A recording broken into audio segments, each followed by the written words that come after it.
नमस्कार मित्रांनो, पिंकीचा विजय असो या मालिकेच्या आजच्या भागात आपण बघणार आहोत की युवराज मितालीला उचलून घेतो आणि त्याच्या रूममध्ये घेऊन चाललेला असतो. तर सर्वजण बघत असतात. तर लगेच युवराज पिहूला म्हणतो, प्लीज तुम्ही आमच्या जरा पिशव्या घेऊन आतमध्ये येताल का?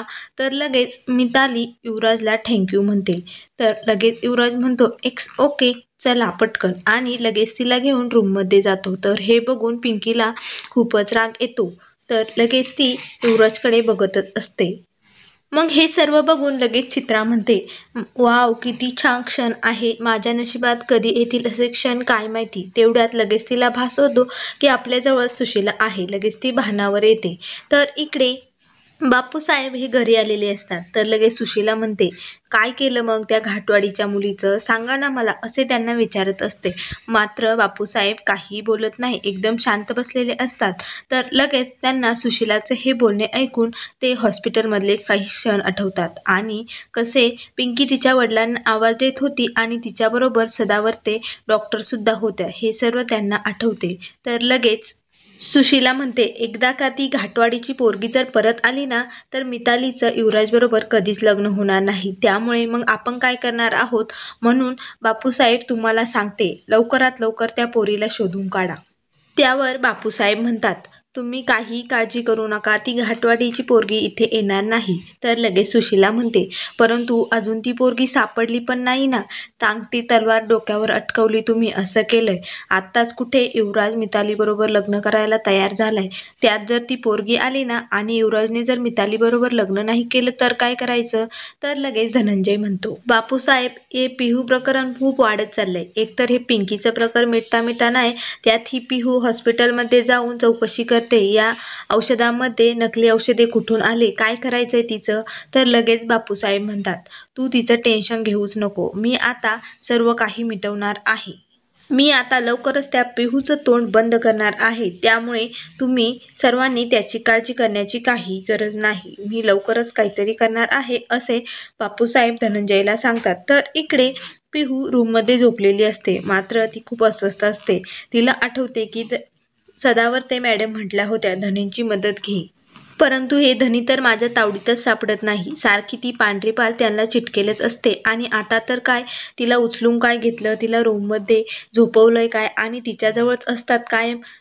धनी तुम्हाला झालंय तरी काय, असं का वागताय तुम्ही. मला सगळं सत्य तुम्हाला सांगायचंय आणि सगळं सत्य सांगायचंय, परंतु हे घरचे तर तुमचं लग्न त्या मितालीबरोबर लावतायत आणि ती मिताली तर तुम्हाला अशी चिटकेलच आहे. आता मी काय करू, असा पिंकी विचार करत असते.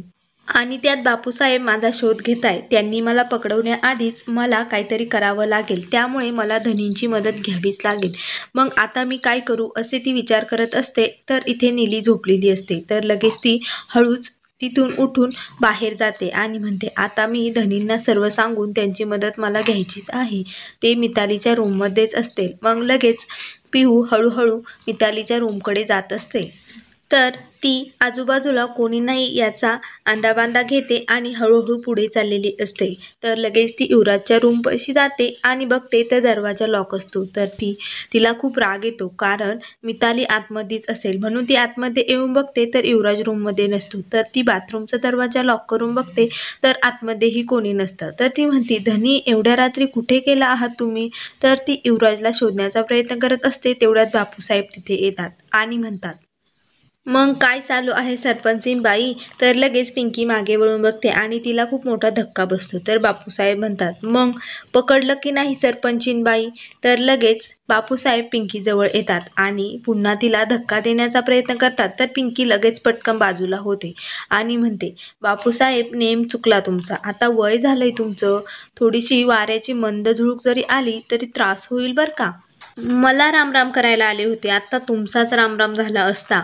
आणि लगेच बापूसाहेब रागानेच पिंकीवर ओरडतात. तर लगेच पिंकी म्हणते, वा बापूसाहेब वा, आणि टाळ्या वाजवते आणि म्हणते, मानलं तुम्हाला, खूप हुशार आहे तुम्ही, बरोबर ओळखलं मला, मीच पिंकी युवराज धोंडे पाटील आणि तुमची सून सरपंचीनबाई. तर लगेच बापूसाहेब तिच्याकडे खूप रागाने बघतात. तर लगेच पिंकी म्हणते, नाही आता काहीही होणार नाही तुमच्याच्याने, आता सत्य समोर आलेलं आहे. आणि आता बघा, गावकऱ्यांबरोबर तुमचे नाही सर्व गुन्हे आणले ना तर माझं नाव पिंकी लावणार नाही. खरं तर मी आत्ताच तुमचा गेम केला असता, परंतु 2 गोष्टीमध्ये आड आल्या. एक तर तुम्ही माझ्या धनींचे वडील आहात आणि दुसरी गोष्ट म्हणजे एवढं सहजासहजी मरू देणार नाही मी तुम्हाला, असं तडपू मारणार आहे. तर लगेच बापूसाहेब म्हणतात, पुन्हा मी तुला तिथेच पाठवीन. तर लगेच पिंकी म्हणते, नाही, मी पुन्हा तिथे जायला नाही आले. मी माझं स्थान या घरात मिळवायला आलेले आहे आणि आता तुम्ही जपून पावलं टाका. आता तुमचं वय झालं आहे, नाहीतर तुमचाच गेम झाला असता. त्यामुळे जपून, सावधान, असे म्हणून लगेच पिंकी तिथून बाहेर निघते. तर लगेच बापूसाहेब म्हणतात, थांब, या घरातून बाहेर चालली ना, परत या घरात पाऊल टाकायचं नाही आणि जर परत या घरात पाऊल टाकलं तर तुला मरण यातना भोगाव्या लागतील. तू मरणाची भीक मागशील माझ्याकडे, असे ते पिंकीला खडसावून सांगतात. तर लगेच पिंकी म्हणते, मरण यातना मला नाही बापूसाहेब, तुम्हाला भोगावं लागणार आहे. नाव काय म्हणे, गजराज धोंडे पाटील. आणि खरं तर मी तुमचा आत्ताच गेम केला असता, परंतु 2 गोष्टी माझ्या आड आल्या. एक तर तुम्ही माझ्या धनीचे वडील आहात आणि दुसरी गोष्ट म्हणजे तुम्हाला एवढं सहजासहजी मरू देणार नाही, तडपू मारणार आहे.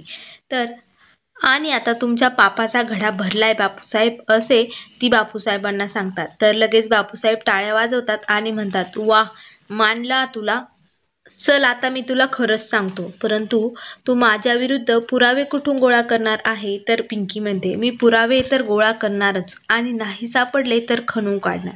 तर लगेच बापूसाहेब म्हणतात, इथेच तर चुकता मग तुम्ही. ही तुमची अंधश्रद्धा. तहान लागली की मग विहीर खांदायची.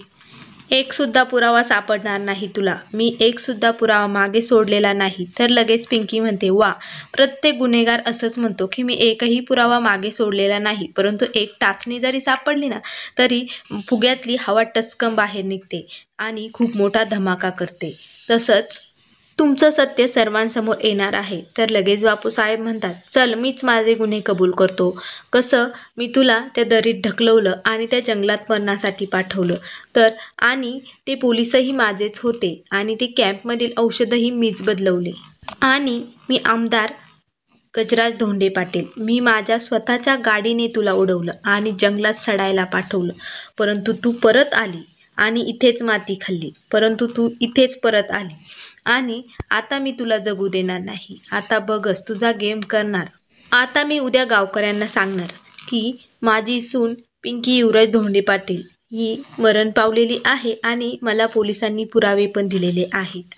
त्यावर पिंकी म्हणते, नाही, आता तसं होणार नाही. आता मीच गावकऱ्यांबरोबर सगळं सत्य समोर आणणार आहे आणि तुमचे सर्व गुन्हे कबूल करून लवकरच तुम्हाला जेलमध्ये खडी फोडायला पाठवणार आहे. तर लगेच बापूसाहेब म्हणतात, हो का, मला खडी फोडायला पाठवणार आहे आणि तू गावकऱ्यांना काय सांगणार आहे.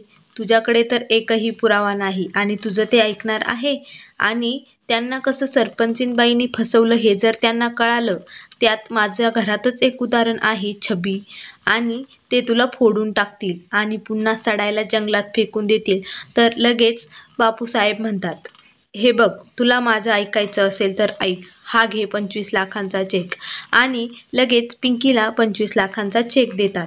तर पिंकी बापूसाहेबांकडे बघतच असते आणि ती काहीही बोलत नाही. तर लगेच बापूसाहेब म्हणतात, हा घे चेक आणि इथून निघून जा.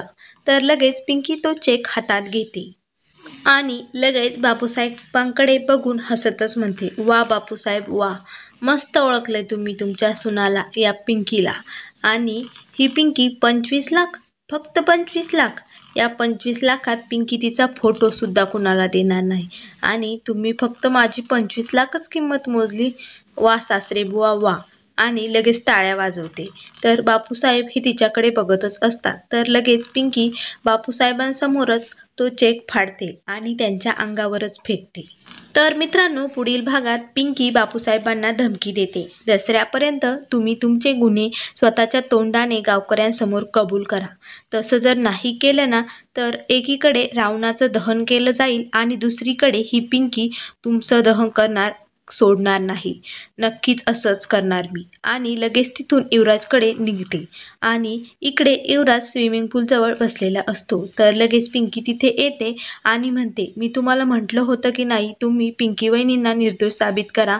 त्यांच्यावर घातपात झालेला आहे आणि खूप मोठा प्लॅन रचलेला होता. त्यामुळे तुम्ही हे सर्व सत्य शोधून काढा, असे पिहू आता युवराजला कळकळून सांगते तर तिचे बोलणेही युवराजला पटते. तर मित्रांनो, अशाच मालिकेच्या अपडेट पाहण्यासाठी